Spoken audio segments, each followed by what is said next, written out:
За бүгдээрээ дараагийнхаа хэсэгт оръё. За гений инженерч амтны систем дэх гений экспресс гэж явж байгаа. За амтны системд гений экспрессийн онцлогуд гэдэг энд харагдаж байна. Тэгэхээр гадаад орчноос хамаарал багтай экспрессийн явц эрчим үе дотоод гений параметр зохицуулганд явагдана гэж байгаа. Тэгэхээр энэ юу хэлж байна гэхээр амтны системд гений экспресс бол яг бактери шиг юмыг гинт зогсоогоод эсвэл бол эхлүүлээд хүчийг сайжруулаад ч юм уу байдаг тийм бас зохицуулга байдаггүй. Амтны систем өөрөө маш нарийн ийм зохицуулгаар явагддаг учраас тэрийг бол хүн төр одоогоор шинжлэх ухаанд гэж сайн зохицуулаад байгаа юм байхгүй байна л да. За тэгэхээр ийм байна. Хоёрдугаар зохицуулгын механизм нарийн төвөгтэй активатор enhancing complex specific маш олон транскрипцийн фактор байдаг. Тэгэхээр одоо сая хэлсэн тэр маш нарийн байдаг учраас жишээлбэл юу нарийн байна гэхээр тэнд транскрипцийн факторууд гэдэг одоо тэр промотер дээр суугаад тэр промотерын үйл ажиллагааг зохицуулж яадаг юм маш олон уургууд байдаг. Тэр уургуудын хоорондын харилцан үйлчлэл за тэгээд энхансерууд гэж байдаг. Тэгээд мөн тэр хромосомын төлөв байдал одоо хромосомын одоо геометрийн бүтцүүд хэр зэрэг ирчлэгдсэн бай, ирчлэгдээгүй ч гэдэг юм. Энэ маш олон юмнаас шалтгаалж гений экспрессүүд явагдаж байдаг учраас энийг зохицуулах төвөгтэй байх юм. За мэдээллийн ерөнхийгийн тогтворжилт сайн нэг мэдээллийн ерөнхий олон удаа трансляцт ордгоо гэсэн байна. Тэгэхээр мэдээллийн ерөнхийгийн тогтворжилт сайн гэдэг нь бол тухайн гарсан мэдээллийн ерөнхий маань өөрөө бол маш их хэмжээгээр нийлэгжээд тэгээд тэр мэдээллийн ерөнхий нийлэгдсэн мэдээллийн ерөнхий маань цитоплазм дотор бол ингээд тогтвортой байж идэг. Тэгээд трансляц явагдаагүй байсан ч гэсэндээ тухайн мэдээллийн ерөнхийг хадгалж байгаа учраас транскрипт явагдаагүй байсан ч гэсэндээ тухайн мэдээллийн ерөнхийг хадгалж байгаа учраас трансляцад ингээд цаашдаа ороод маш хүчтэй үйл ажиллагаа явуулаад байж болдог. За дөрөвдүгürt бол процессинг транскрипт трансляц орон зай хувь тусгаарлагдана гэж бичсэн байна. Тэгэхээр процессинг гэдэг чинь бол транскрипцийн дараа мэдээллийн ерөнхий бүрэн бие даах бие гүйцэх энэ процесс юм байна. Тэгэхээр энэ процесс бол бөөмд тодорхой хэсэг явагдаад мөн дараа нь бол сүүлийн хэсгүүд нь бол процессингийн сүүлийн хэсгүүд ялангуяа сплайсингүүд ч юм уу эдгээр бол юунд цитоплазм дотор явж идэг. За тэгээд генийн зохицуулгууд жишээлбэл одоо mRNA гэж байдаг, microRNA гэж байдаг л да. MicroRNA-гийн зохицуулгууд гэж байна. За мөн орон зайн тусгаарлалтууд байна. Зарим рибосомууд бол зөвхөн зарим уургийн бол эндоплазмын тор дээр байгаа тэр рибосомууд дээр нийлэгдэж хахад зарим нь болохоор зүгээр цитоплазм нийлэгддэг ч юм уу те. Гэх мэтлэнгээр бол юм орон зайн тусгаарлагдсан байж идэг байна. Тэгэхээр энийг бол илүү нарийн төвөгтэй процесс юм а гэж таанаас бас ойлгож байна. За амтны экспрессийн векторын сонгодог жишээ бол энд харагдаж байна. За нэгдүгээр эндээс таанаас юу харах вэ гэхээр бол амбицлын неомицин гэдэг ч юм уу юм юунууд харагдаж байна те. Селектив маркерууд харагдаж байна. За тэгэхээр ер нь бол векторыг ингээ харахад бол нэг олон юмнууд бол байдаггүй, нэг цөөхөн үед юм л байдаг. Тэд нар ингээд л байнга давтагдаад ороод байдаг. За ингээ сайн харах юм бол энд амбицлын бол бактерийн өсвөрлөлтөнд шаардлагатай селектив маркер байна. Тэгэхээр би өмнөх хэсэг дээр шилжижсэн тухайн векторыг бактерид ашиглана уу, ургамалд ашиглана уу, амтанд ашиглана уу, дороожид ашиглана уу хамаагүй. Эхлээд тэрнийг гений инженерчлэлийн процесс нь дандаа бактери дээр явагдаж байдаг учраас тухайн векторд бол ямар нэг хэмжээгээр бактерийн селектив маркерууд, бактерийн промотерууд ч гэдэг юм уу бактери элементүүд бол зайлшгүй байж идэг. Ямар ч векторд бол бактери элементүүд зайлшгүй байж идэг. Тэгэхээр энд бол жишээлбэл амбицлын гэдэг энэ бактерийн элементийн юу харагдаж байна те. Селектив маркер харагдаж байна. За энд жишээлбэл одоо PCD-ний 3.1 векторын энэ нэг экспрессинг кассет. За энд бас нэг экспрессинг кассет харагдаж байна. Тэгэхээр экспрессинг кассет гэдэг юу хэлж ийнэ гэхлээр промотор тэгээд тухайн кодны region уур кодлож байгаа хэсэг тэгээд терминатор ид 3-ыг нийлүүлээд экспрессинг кассет гэж хэлээд байгаа. Тэгэхээр энэ экспрессинг кассетийн жишээлбэл энэ экспрессинг кассет бол мультиклонон сайт байна тийм үү. Тэгэхээр энэ экспрессинг кассет дотор танаас инсертээ оруулаа гэд заагаад өгсөн байна гэсэн үг. Энэ инсертээ танаас энэ экспрессинг кассет дотор оруулаа гэж заагаад өгсөн байна гэсэн үг. За тэгээд энд бол цитомегаловирусын промотор тэгээ bone growth hormone гэд BGH-ийн polyadylation site бүхий терминаторыг оруулж өгсөн байна. Энэ бол цаанаасаа ингээд заагаад өгсөн байдаг л да. Цаанаасаа хийгээд өгсөн байдаг. Бид нар бол зөвхөн энэ векторыг аваад энэ molecular site-ыг ашиглаад дотор нь инсертэл оруулна гэсэн үг шүү дээ. За энэ юуг харагдаж байна? Энэ экспрессинг кассет. За энэ экспрессинг кассетэд юу харагдаж байгаа гэхээр SV40 промотор неомицин тэгээ SV40 polyadylation site харагдаж байна те. Polyadylation site. Тэгэхээр энэ бол бид нар зориулж өгөөгүй. Энэ бол эсэд селектлэх юм зориулттай экспрессинг кассет.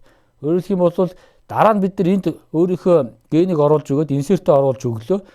Констракта гаргалаа. Констракта дараа нь бэлэн болсон констракта эвкаротисд орууллаа. Тэгвэл эвкаротис дотор орсон байна ороогүй байна гэдгийг яаж үзэх вэ гэхээр тухайн эвкаротисийг неомицинтэй орчинд ургуулчихж байгаа. Тэгэхээр неомицинтэй орчинд хэрвээ эсвүүд ургаж явах юм бол өөрөөр хэлэх юм бол энэ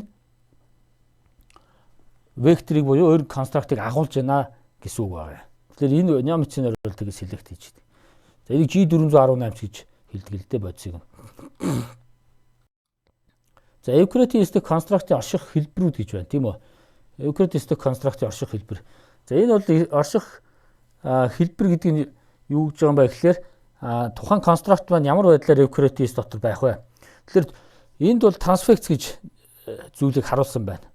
За эхлээд бид трансфексийг тайлбарж өгье. Трансфекц гэдэг бол эвкаротист тухайн констрактыг оруулах аргыг нь бол нэг аргыг бол трансфекц гэж хэлж байгаа. За трансфексээр яаж оруулдаг вэ гэхээр тухайн констрактыг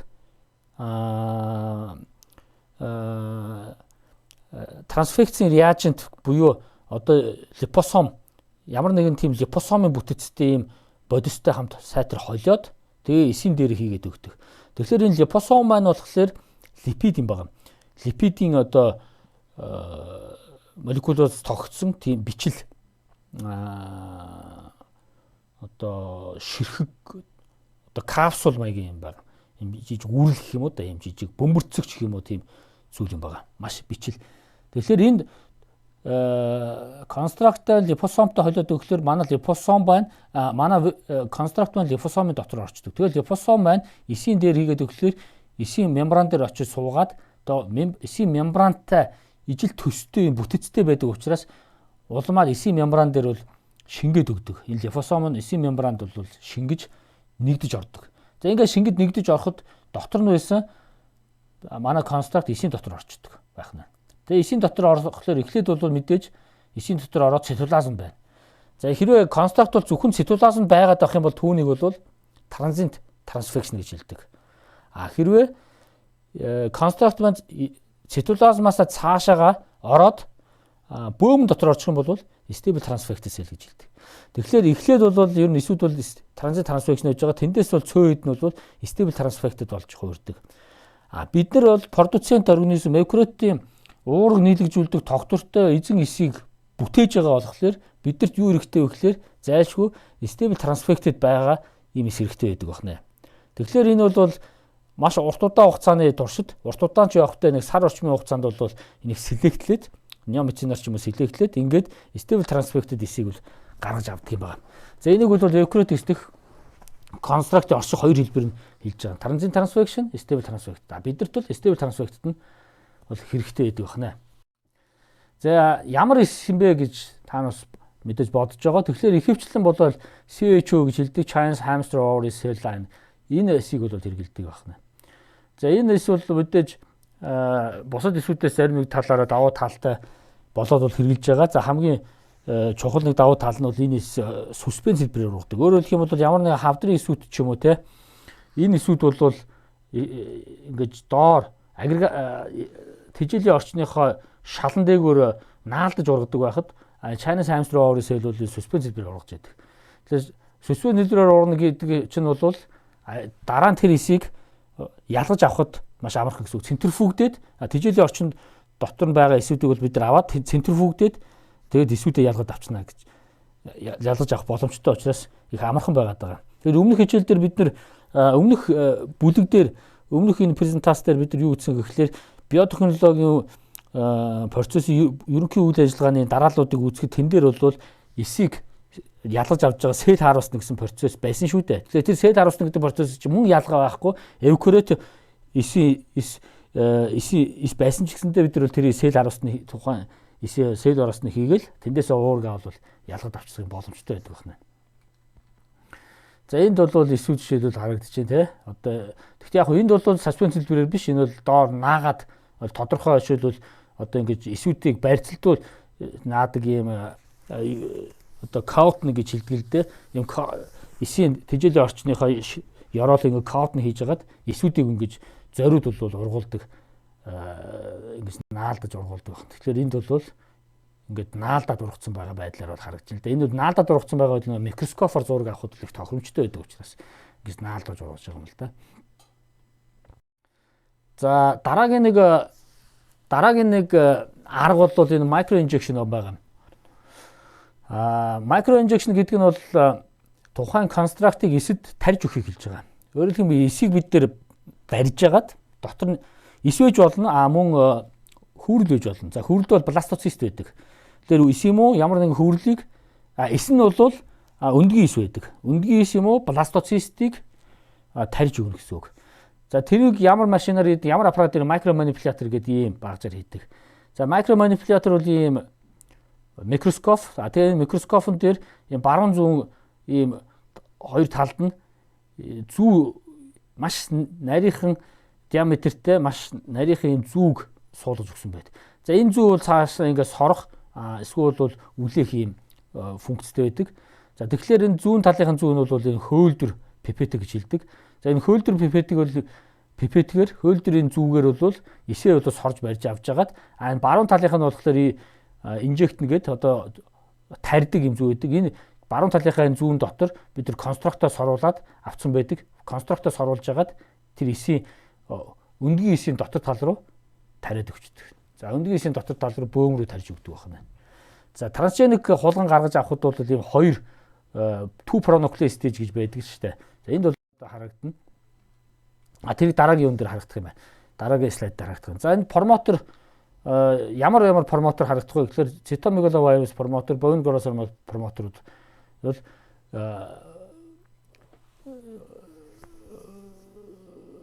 эвкаротисийн хэрэглэгддэг констрактын үндсэн промоторууд байдаг. Энээс өөрөөр юм баг хэрэглэдэггүй. За полиасагнал эс үйдвч байдаг байна. Экспрессив маркетууд гүс А гэдэг энэ бол ургамалд бас нэлээд хэрэглэдэг. GFP green fluorescent protein. За энэ бол яадаг вэ гэхээр тодорхой долгионтой гэрлээр ингээд шарахад энэ уург бол хариу ногоон өнгийг өөрөөсөө цацрагдаг. Ногоон өнгийг өөрөөсөө цацрагдаг юм уург юм байна. Тэгэхээр энэ уургийг бол маш их хэмжээ маш их өргөн байдлаар ялангуяа одоо хөгжлийн биологийн судалгаануудад developmental biology гэж хэлдэг хөгжлийн биологийн судалгаануудад хэрэгэлдэг л дээ. За лагзет байна. За лагзет бол эвкарот организм төрч маркер болж хэрэглэгддэг. Мөн бас нөгөө blue eye selection гэдэг таанаас өмнөх хичээл дээр үтсэн байгаа прокрот организмын бактери селекцэнд ч бас маркер болж ашиглагддаг шүү дээ. За конструктыг оруулах арга нь transfection electroporation micro injection гэж. За electroporation гэдгээс зөвхөн ерөнхийд нь дурч. Энийг бол ихэвчлэн knockout конструкт гаргаж авахд ашигладаг. За энэ бол ийм тодорхой цахилгаан орчин дотор одоо цахилгаан пульс явж байгаа энэ цахилгаан орчин дотор эсээ хийгээд дээрээс нь конструкт тавьчихдаг. За ингээд цахилгаан орчин дотор эсийн гадар мембран дээр байгаа нүксүүд тэлээд тэнгууд нь тийш нь конструктууд маань яваад ордог юм арга зүй байгаа. За ер нь бол трансфекшн бол хямдхан, exploration хямдхан, за micro injection бол жоох үнэтэй юм арга технологи. За энэ доор жишээ болгоод энэ SVT polyadylation сигналын юуг харуулсан байна. Дарааллыг харуулсан байна. Тэгэхээр энэ зөв юм нуклеотидын дараалал гэсэн үг шүү дээ. Тэгэхээр өөрөөс нуклеотидын дараалал гэсэн үг байдаг юм байна. За энд генийг өрнөс оруулах бидний саяны ярьсан юм зурган дээр харуулж байна. За micro manipulator-аар micro injection хийж байгаа зураг бол яг энд харагдаж байна. Тэгэхээр өндгийн эсвэлэнд харагдаж байна. Өндгийн эсийн дараа 2 pronuclear stage. Өндгийн эсэд үр тогтолцоор юу болох вэ гэхээр одоо спермийн бөөм өндгийн эс дотор орж ирээд спермийн буцаад бусад юмнууд үлдчихдэг. Сперм бол зөвхөн бөөмөө өндгийн шахтуулдаг. За энд шахачаад хараахан 2 бөөм нийлж амжаагүй байгаа энэ тохиолдолд 2 pronuclear stage хийж байдаг. Тэгэхээр энэ дээр бол баг нийлж байна. Энд бол ерөнхийдөө тустай байж байгаа. Тэгэхээр том бөөм нь шил за энд бол энэ байж магадгүй. Том бөөм нь бол 90 бөөм байдаг. Тэр 90 бөөмлөө констрактыг бол шахдаг байна. За энэгээр бол шилжүүлгэнтэй амьтан гаргаж авдаг. Трансгеник анимал гэж хэлдэг. Тэрийг бол гаргаж авах хамгийн гол арга бол энэ 2 pronuclear stage байдаг. За нокаутуудыг гаргаж авах гол арга бол бластоцист. Тэгэхээр энэ бол цаашаага өсөөд 2 pronuclear stage нь цаашаа 4-9 болон 4-8 16 32 64 гэж явсаар байгаад 120 дээр моруула stage болж байдаг. За моруула бол компакт ийм хөврөл. За моруула stage-ийн дараа бластоцист болно. Тэгэхээр бластоцистыг барьж аваад бариад бластоцистийн дотор бол үүдлэсүүдийг констрактыг оруулсан үүдлэсийг тарьж өгдөг. За энэ арга бол нокаут арга. Нокаутыг бол дараагийн хичээл дээр нэлээд дэлгэрүүлж үзсэн заяа. Нокаутыг дараагийн хичээл дээр дэлгэрүүлж үзсэн. За энэ бол их хамгийн гол амтны эс дээр бол констрактыг яаж оруулах вэ гэдэг асуудал энэ дээр харагдаж байна. Тэгээ энийг бол та бүхэн сайн үзэх хэрэгтэй. За трансгеник констрактуудыг энэ жишээг VSIG1 гэсэн генийн шин дээр тайлбарласан байна л да. За энэ бол багшинд Герман сурж байхдаа хийжсэн 3 янзын констракт байна. За энд жишээлх юм бол промоторыг хөхөөр open readme фреймийг улаанаар за терминаторыг бол ногооноор дүрсэлж үзүүлсэн байна. За энэ нэгдүгээр жишээлбэл констракт юу вэ гэхээр филин гэдэг энэ промотор байна. Энэ филин промоторын доор VSIG гэсэн гений open readme фреймийг хийсэн байна. За энэ тэгэхээр яг хөө гэхээр энэ трансгеник констрактыг таар ямар нэгэн хулган гаргаж авсан тохиолдолд тухайн хулганы ямар эд эсүүдэд энэ филин промотор идэвхтэй байна. Тэр эд эсүүдэд VSIG гэсэн энэ гений уурга нийлэгжнэ гэсэн үг. Өөрөөр хэлэх юм бол промотор хаана идэвхтэй байна тэнд энэ уурга бол нийлэгжнэ гэсэн үг. За энэ бол бас ялгаагүй. Цитократин 5 гэдэг энэ бол арис дома эпител эсүүд гэдэг юм уу энэ эсүүдэд squamous гэж хэлдэг л дээ. Энэ squamous epithelist өрмөөс байдлаар экспресслдэг ийм ген байгаа. Тэгэхээр энэ гений промоторын ардталт VSIG гэсэн генийг хийцэн байна. Тийм үү? Гений open readme фреймийг хийцэн байна. За ингээд болохоор энэ цитократин 5 гэсэн ген маань хаана идэвхтэй экспресслэгддэг вэ? Тэр X-эд VSIG гений open readme экспресслэгдэж байна гэсэн үг. За дараагийн нэг жишээ бол энэ дээрх хоёроос бол эсрэгээр харин VSIG-ийн промоторын ардтал ногоон уурга тийм үү? EGFR, enhanced green fluorescence protein гэдэг enhanced энэ ногоон уургийг бол open readme фреймийг хийсэн байна. За ингээд хийчлээр яг хөөхлөр VSIG ген хаана экспресслэгдэн тэр газар EGFR уургууд экспресслэгдэнэ гэсэн үг байхгүй.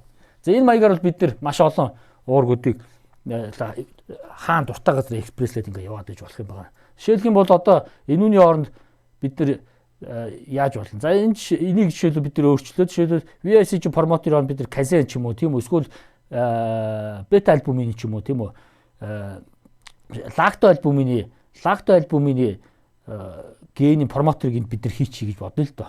Тэгвэл энэний доор бид нар дараа нь ямар нэг ашигтай уурга жишээл интерферон лямбда ч гэдэг юм уу тийм үү лямбда интерферон ч гэдэг юм уу эсвэл гамма интерферон ч гэдэг альфа интерферон ч гэдэг юм уу.